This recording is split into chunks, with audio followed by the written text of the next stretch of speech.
dia.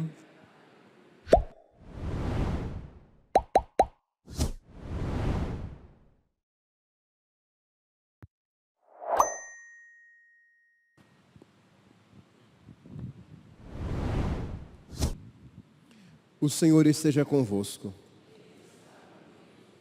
Proclamação do Evangelho de Jesus Cristo, segundo Lucas. Naquele tempo, os discípulos contaram o que tinha acontecido no caminho e como tinham reconhecido Jesus ao partir o pão. Ainda estavam falando quando o próprio Jesus apareceu no meio deles e lhes disse: "A paz esteja convosco." Eles ficaram assustados e cheios de medo, pensando que estavam vendo um fantasma. Mas Jesus disse: "Por que estáis preocupados? E por que tendes dúvidas no coração? Vede minhas mãos e meus pés, sou eu mesmo. Tocai em mim e vede. Um fantasma não tem carne nem ossos, como estáis vendo que eu tenho." E dizendo isso, Jesus mostrou-lhes as mãos e os pés. Mas eles ainda não podiam acreditar, porque estavam muito alegres e surpresos. Então Jesus disse: "Tendes aqui alguma coisa para comer?" Deram-lhe um pedaço de peixe assado. Ele tomou e comeu diante deles. Depois disse-lhes: "São estas as coisas que vos falei, quando ainda estava convosco. Era preciso que se cumprisse tudo o que está escrito sobre mim, na lei de Moisés, nos profetas e nos salmos."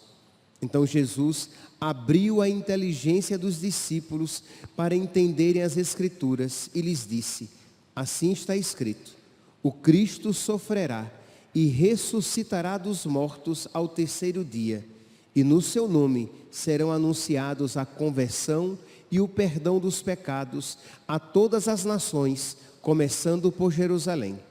Vós sereis testemunhas de tudo isso." Palavra da salvação.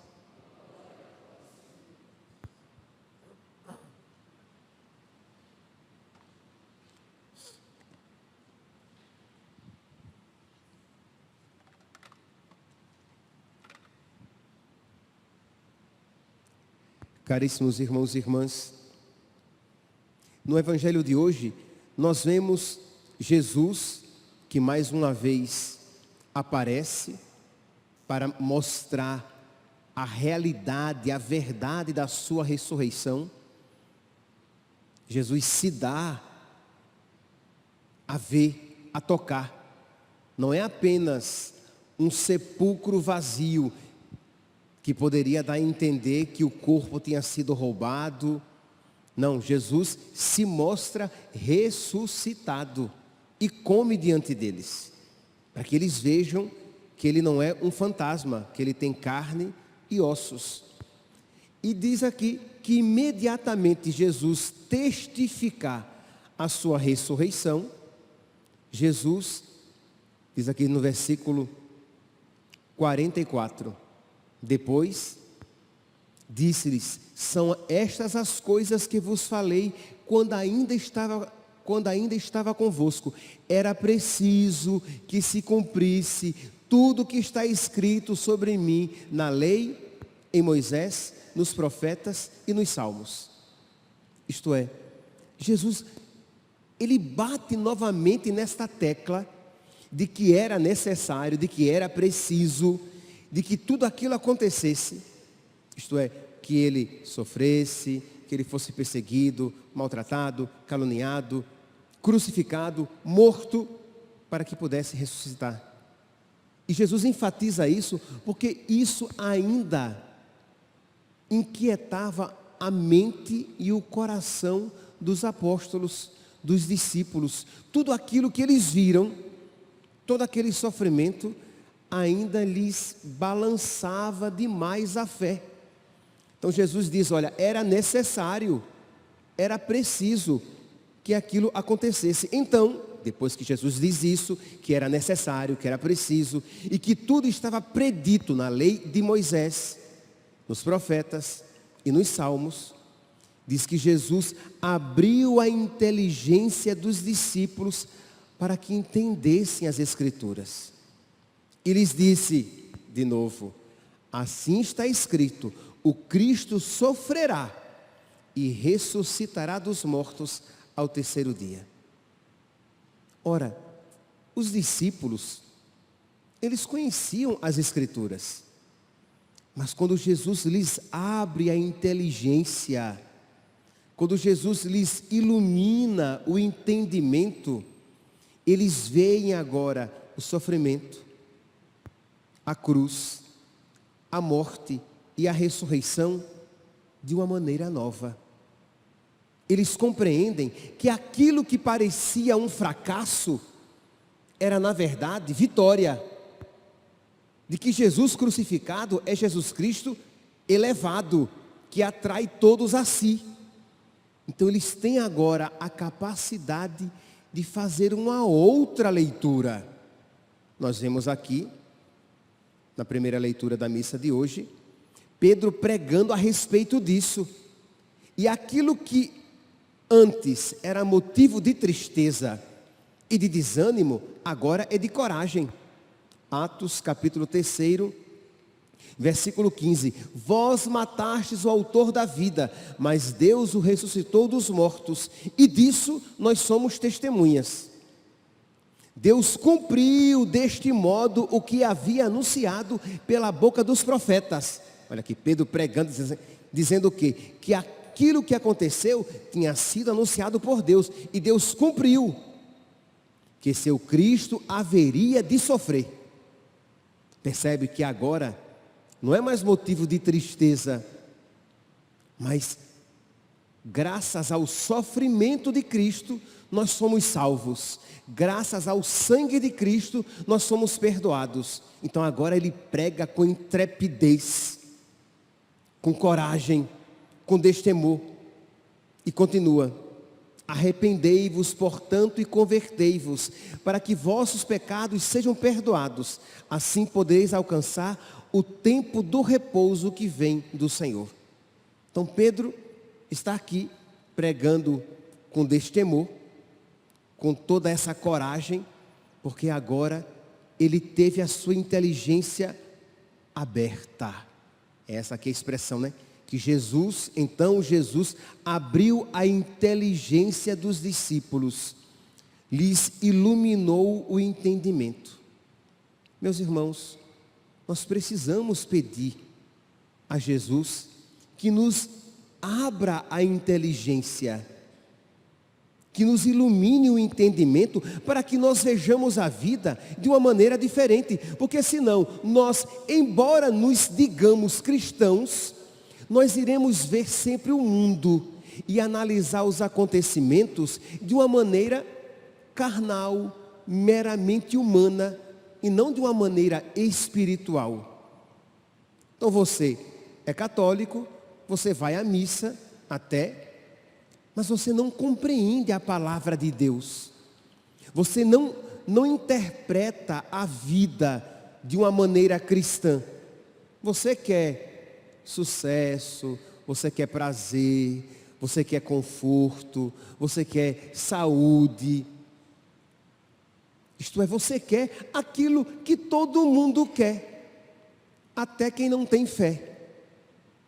Mas você não tem uma atitude espiritual diante da vida.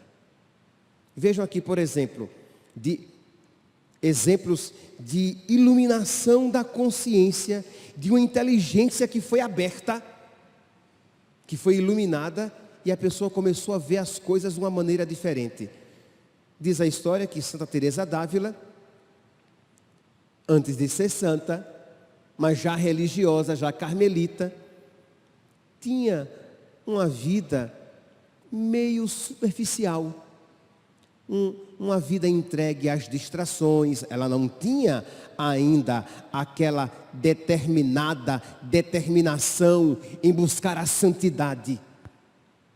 Mas diz que um dia ela vê uma imagem de Jesus flagelado e ela compreende o amor de Deus. Ela já sabia, ela já se sabia amada por Deus, já, né, meus santos? Ela era uma carmelita. ela já sabia, ela já conhecia aquele fato de Jesus ter sido flagelado. Claro que ela sabia, que ela conhecia aquele fato, mas ela não tinha ainda contemplado aquela verdade.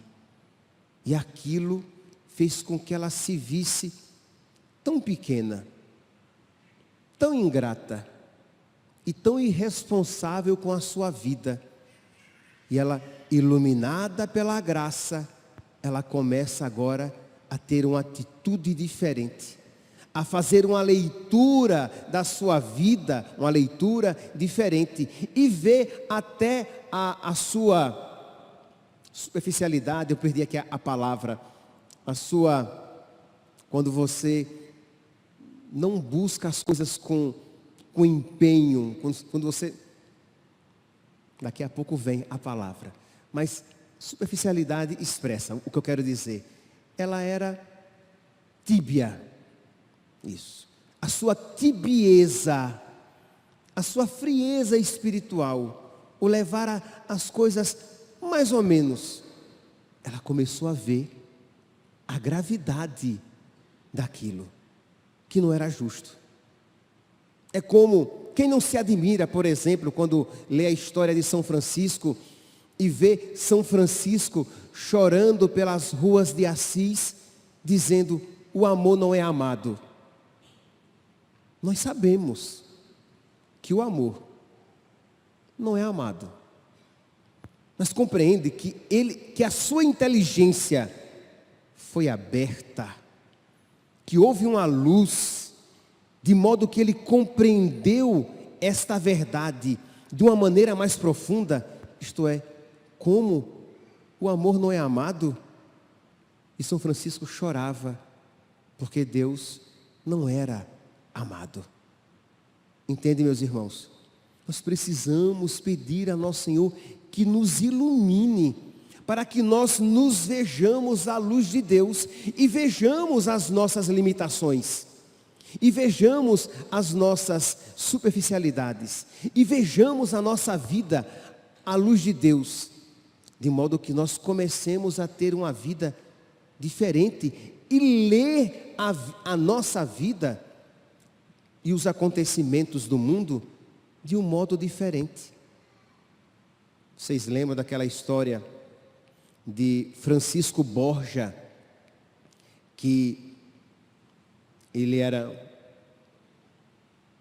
muito próximo da corte de Carlos V, um homem muito influente, e admirava demais a imperatriz Isabel de Portugal, uma mulher belíssima, uma mulher poderosa. Só que ela morre, e ele é o responsável por acompanhar o seu corpo até Granada, na Espanha, onde seria sepultado. Quando chega lá, para que os ritos fúnebres comecem, o caixão tinha que ser aberto para que houvesse o reconhecimento oficial. Imagina, aquele corpo foi transportado por navio, no calor, na umidade, durante dias. O corpo estava apodrecido. Quando abriram o caixão e ele viu aquele cadáver, aquilo lhe iluminou a consciência. Ele disse: eu nunca mais vou servir a um Senhor que morra. Eu nunca mais vou servir a carne. Antes, o que é que para ele era importante? A beleza, a glória, o poder. Agora ele viu qual é o fim de tudo isso. Todos nós sabemos que o homem é pó e ao pó voltará. Todos nós sabemos. Todos nós sabemos que um dia, tudo o que nós valorizamos deste mundo apenas, nós neste mundo deixaremos. Sabemos. Todos nós sabemos que caixão não tem gaveta, que mortalha não tem bolso, não é assim que se diz? Sabemos, mas percebe que Francisco Borgia viu de uma maneira diferente, aquilo lhe iluminou a consciência, e ele disse: eu vou buscar o que vale a pena. E o processo da sua conversão e santificação, porque você se tornará São Francisco Borgia, começa ali contemplando um cadáver.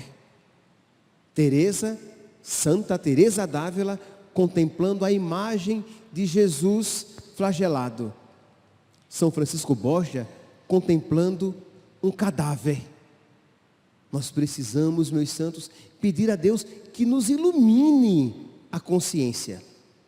Santo Agostinho, num dado momento da sua vida, ele viu que tudo aquilo que ele buscou foi em vão. Tarde te amei. Beleza tão antiga e tão nova. Tarde te amei. Fiquei buscando tantas coisas que não eram nada. Nós precisamos pedir, peça. Nosso Senhor quer nos dar, quer dar a você esta clareza, esta iluminação interior, para que você veja o que de verdade vale a pena, para que você leia a sua vida e os acontecimentos de um modo diferente. Senão você, embora se diga cristão, vê, sente e lê todas as coisas como um pagão. Deseja as coisas como pagão. Você não vai compreender as coisas a partir da luz de Deus. Aquele menino, aquele santo menino, São José Luís Sanches del Rio, caminhando para ser morto e repetindo: nunca foi tão fácil ganhar o céu.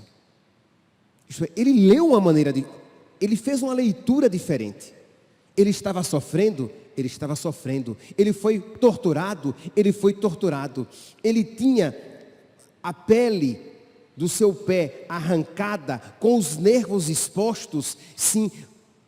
Mas ele não lia aquele sofrimento simplesmente de uma maneira humana.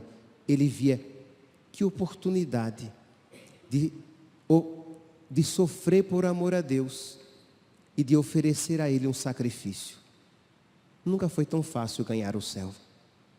Precisamos, meus santos, ser homens e mulheres iluminados pela verdade.